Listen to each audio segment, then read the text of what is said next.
আসসালামু আলাইকুম আমার প্রিয় বিবাহিত গৃহিণী আপুরা। বিবাহিত আপুদের দৈনন্দিন রুটিন নিয়ে আসলাম।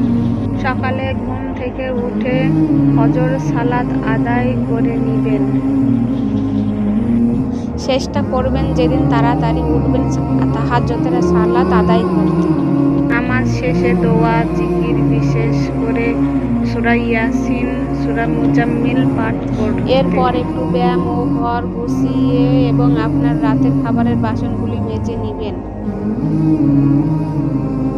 এরপর সকালের নাস্তা বানিয়ে নিবেন এবং কাজ করতে করতে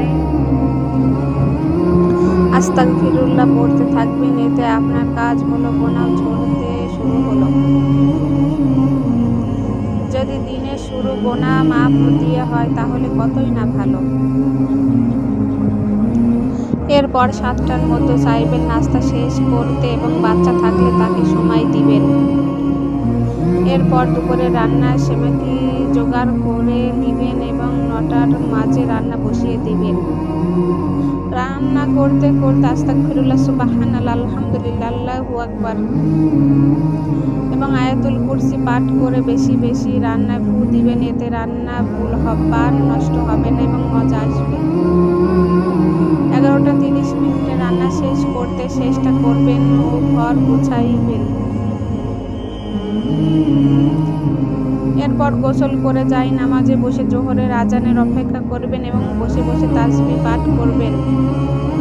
নামাজ শেষে জিকির এবং সূরা ফাতিহা এবং সূরা মুজাম্মিল পাঠ করবেন। এরপর দুপুরের খাবার খেয়ে একটু বিশ্রাম নিবেন এবং আসরের আজান হলে উঠে নামাজ আদায় করে নিবেন। নামাজ শেষে জিকির করে সূরা নাবা ও সূরা মুজাম্মিল পাঠ করবেন। এরপর বিকেলের নাস্তা তৈরি করে নাস্তা করে নিবেন এবং একটু ফ্যামিলির সকলে নিয়ে তালিমে বসবেন। মাগরিবের আজান হলে নামাজ পড়ে জিকির, সূরা রুকিয়া, সূরা মুজাম্মিল পাঠ করবেন।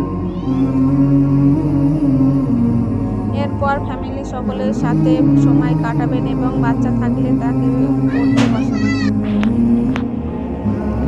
তারপর এশার আজান হলে নামাজ পড়ে সূরা মুলক ও সূরা মুজাম্মিল পাঠ করে এদিক সেদিক না ঘুরে রাতের খাবার খেয়ে নেবেন এবং তাড়াতাড়ি ঘুমানোর চেষ্টা করবেন, কারণ রাতে দেরিতে ঘুমালে সকালে উঠতে লেট হবে। এতে ফজর সালাতের সময় উঠতে পারবেন না। ঘুমানোর সময় অবশ্যই বিসমিল্লাহ 21 বার, সূরা ফাতিহা 3 বার, আয়াতুল কুরসি 4 কুল এবং সাইয়্যিদুল ইস্তিগফার ঘুমানোর দোয়া পড়ে ঘুমাবেন। এবং এই নিয়ম আল্লাহ আগামীকালের ফজর সালাত পড়ার তৌফিক দান করুন। ভুল হলে ক্ষমা করবেন। আসসালামু আলাইকুম রাহমাতুল্লাহি ওয়া বারাকাতুহু। ভিডিওটি ভালো লাগলে কমেন্ট করবেন।